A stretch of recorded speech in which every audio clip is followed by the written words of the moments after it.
Bonsoir à vous tous et merci d'être en notre compagnie dans le programme du soir sur New World Info ce 8 mars 2021. 8 mars, journée internationale des droits des femmes.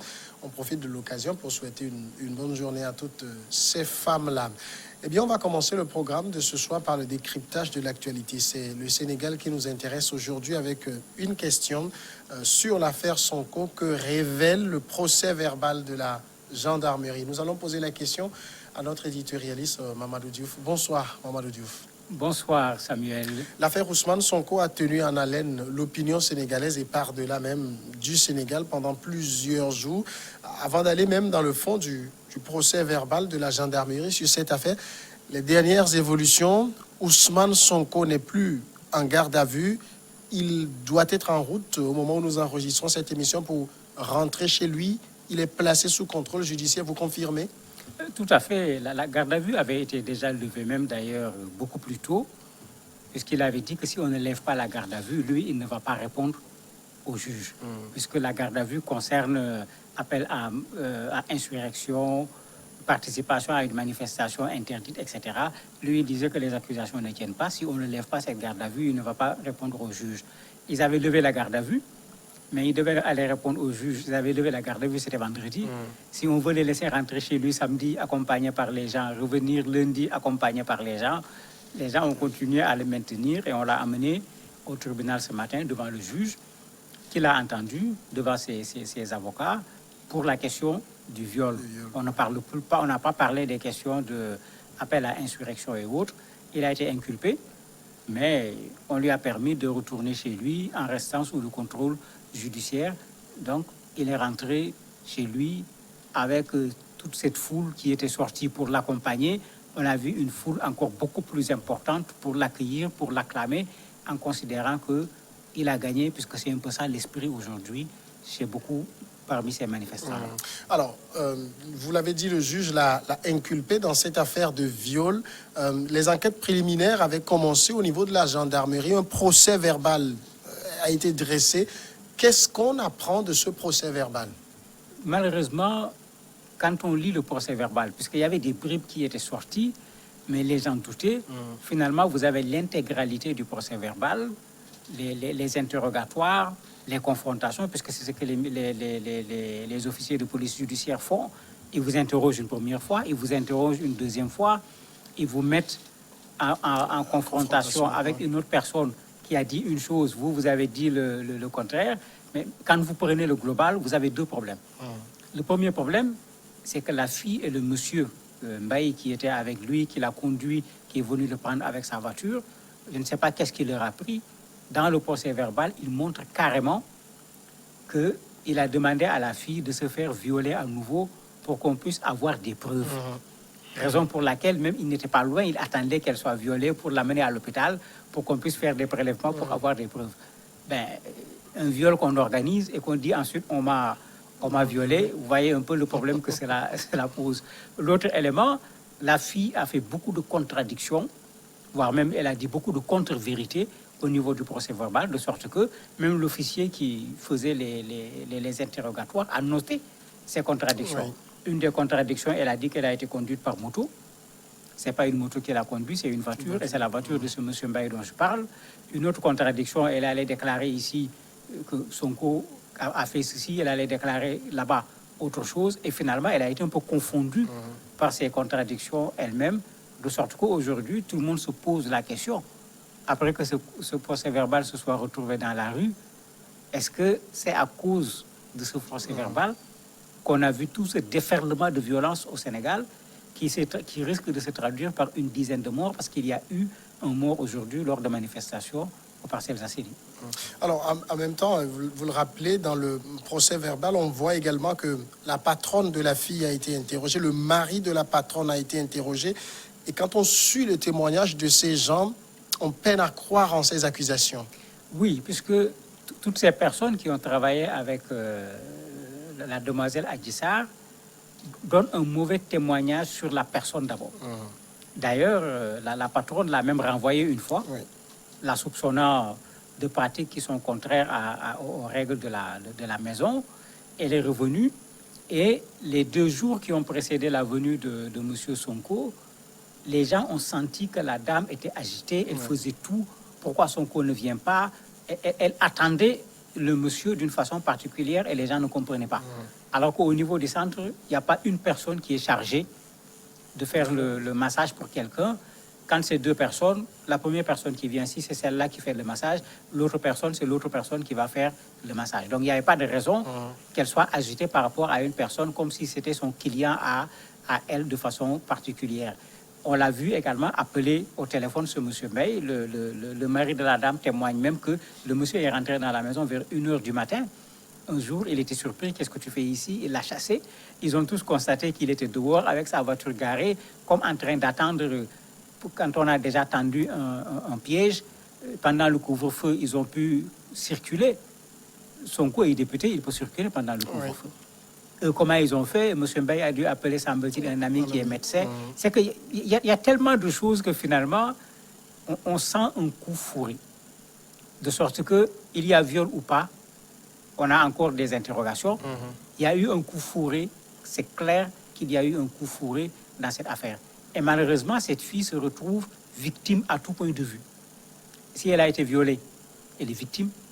Si elle a été manipulée, elle est également victime. C'est que nulle part, elle existe elle-même en tant qu'individu dans tout ce qui est en train d'être fait. Et je me demande quel avenir celle-là peut avoir au Sénégal après tout ce tintamarre, tout ce scandale qui est passé par sa personne. D'autant plus quand on lit très bien le témoignage de l'autre fille qui travaille dans le salon, c'est Adji Sarr elle-même qui lui a fait signe de la main de sortir. Tout à fait, puisque elles ont un système de massage où on peut être massé par deux mains, c'est-à-dire une personne, on peut être massé par quatre mains. Quand c'est quatre mains, ça coûte plus cher que quand c'est deux mains. Quatre mains, c'est 50 000 francs. Donc, elle a fait le massage avec une autre fille qui également travaille là-bas. Quand ils ont terminé, c'est effectivement elle qui demande à la fille de sortir. D'ailleurs, elle-même, elle le reconnaît à la police. La fille également le reconnaît quand elle a été interrogée.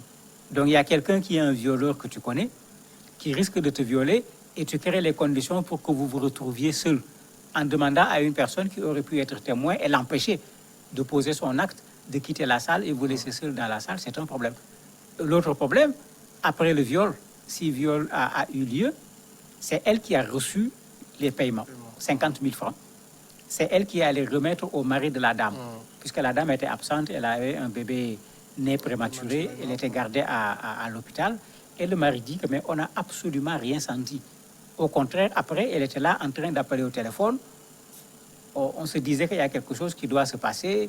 Elle a tout fait même pour partir immédiatement alors qu'elle devait continuer à travailler. Donc il y a tous ces éléments qui font que quand ça avait commencé à sortir petit à petit, dans l'esprit de la majorité des Sénégalais, on voyait plus un complot qu'un viol. Mais attendons encore, puisque la justice n'a pas encore dit son dernier mot. Mais au regard de ce procès verbal, on se demande comment un juge peut inculper pour si léger. En tout cas, on a vu la déclaration de l'Union des magistrats du Sénégal, l'UMS, qui demande à ce que le droit soit dit et que le droit soit dit de façon indépendante, de façon impartiale. On a vu le bâtonnier des avocats qui est sorti également pour dire la même chose. Ce qui veut dire que cette affaire aujourd'hui, il y a une pression énorme pour qu'on dise le droit et qu'on s'en tienne au droit, parce qu'à travers ce procès verbal, tout le monde sent qu'à côté d'une affaire privée entre deux personnes qu'on aurait pu traiter sans tout ce tintamarre, il y a un autre enjeu qui est là, qui consiste à détruire un adversaire politique à la personne de Ousmane Sonko, et c'est ça qu'une bonne partie des Sénégalais refusent, ce qui veut dire que ce procès-là, effectivement, le juge qui va devoir parler doit faire attention. D'ailleurs, le premier à qui on avait confié le dossier, Mamadou Seck, a préféré désister sur plusieurs pressions, y compris des pressions de sa propre famille, parce que c'est lui-même qui l'a dit en demandant à être dessaisi de ce dossier. Donc le doyen des juges qu'il a pris actuellement, on espère qu'il dira le droit et le droit seulement. Et l'officier qui a mené les enquêtes préliminaires également a démissionné. Pourquoi? Tout à fait. L'officier a démissionné.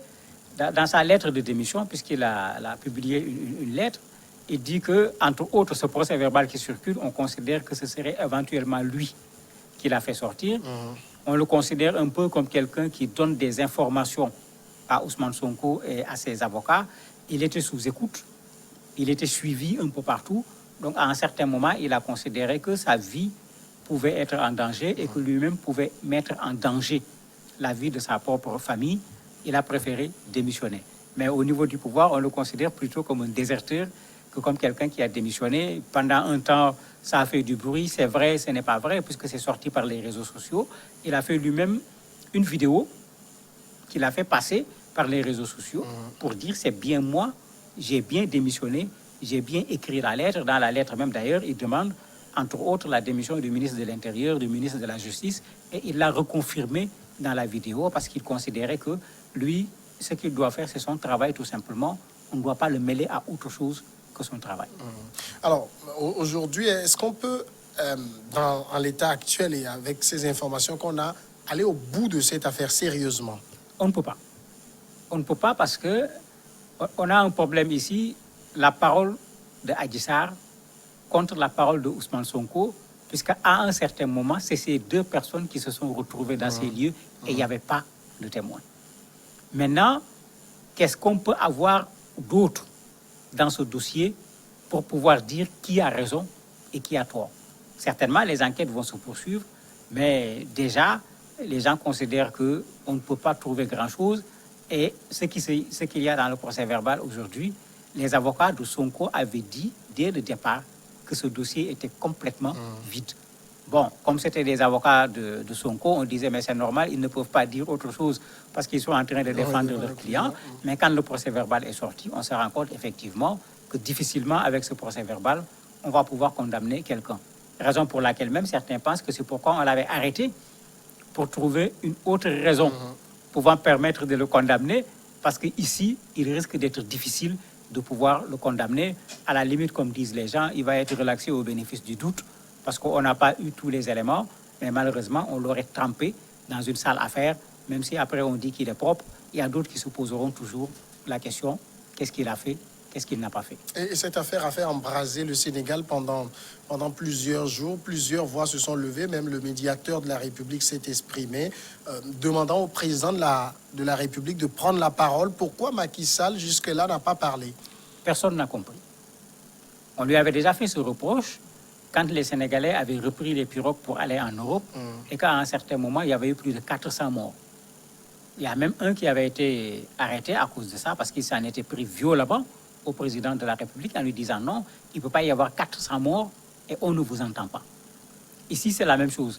Dès que les problèmes ont commencé, les gens ont dit attendez, il n'a qu'à siffler la fin de la récréation parce que là où cette affaire-là va mener, ça va être un problème. D'ailleurs, dans les indiscrétions, il y a un SMS qu'on a mal envoyé et qui est tombé sur le camp des gens de Sonko qui disait mais mouillez-le, salissez-le, mais ne le mettez pas en prison. Parce que si vous le mettez en prison, ce pays-là sera sens dessus.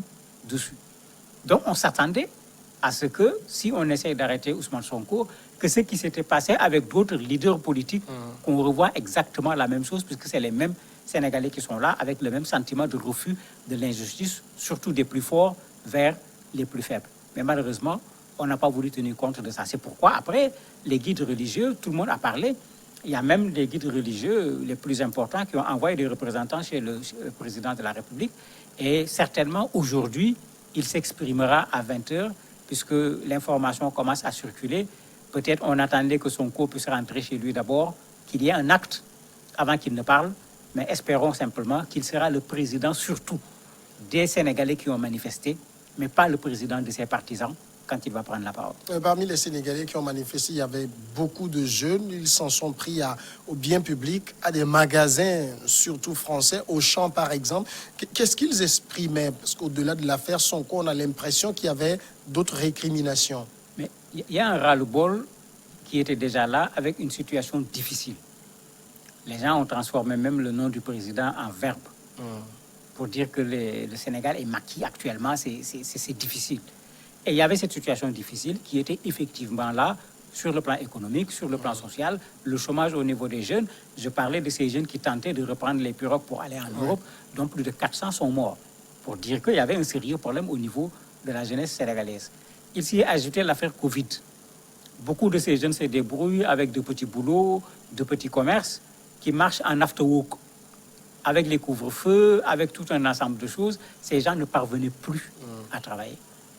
On était dans une mouvance également anti-française, il faut l'appeler ainsi, avec le mouvement Frappe, France dégage, dont le leader est actuellement même emprisonné, toujours dans le cadre des manifestations contre l'arrestation de Sonko. Il a été arrêté bien avant. Donc il y a tous ces éléments qui ont fait que l'affaire Sonko s'est retrouvée comme étant en même temps un catalyseur de l'ensemble des frustrations des populations sénégalaises. C'est pourquoi même dans les mots d'ordre, vous avez des gens qui vont très loin jusqu'à demander à ce que le président de la République dégage, alors que pour le moment, personne n'a prouvé une quelconque responsabilité du président de la République dans cette affaire-là.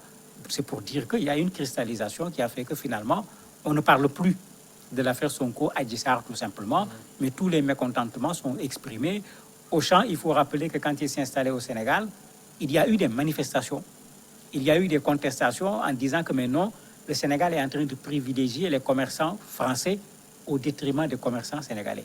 Mais là, il faut rectifier. Auchan s'est installé au Sénégal comme une société sénégalaise.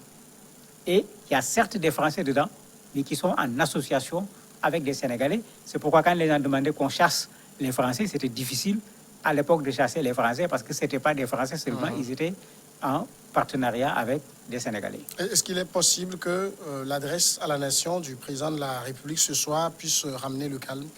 C'est ce que tout le monde souhaite. Et on pense qu'avec tous les appels, avec tout le lobbying qui a existé, surtout entre le samedi et le dimanche, puisque tout le monde savait que ce lundi était vraiment le lundi de tous les dangers, je crois que le président de la République doit avoir entendu ce qui lui a été dit. Il doit également avoir bien vu la situation dans le pays. Je le vois mal, en tant que premier Sénégalais, verser de l'huile sur le feu actuel qui a vraiment fait déjà trop de dégâts au niveau du Sénégal. Mamadou Diouf, merci d'avoir répondu à nos questions. C'est moi qui vous remercie. Tout de suite la pause et juste après, on passe à l'invité de ce soir.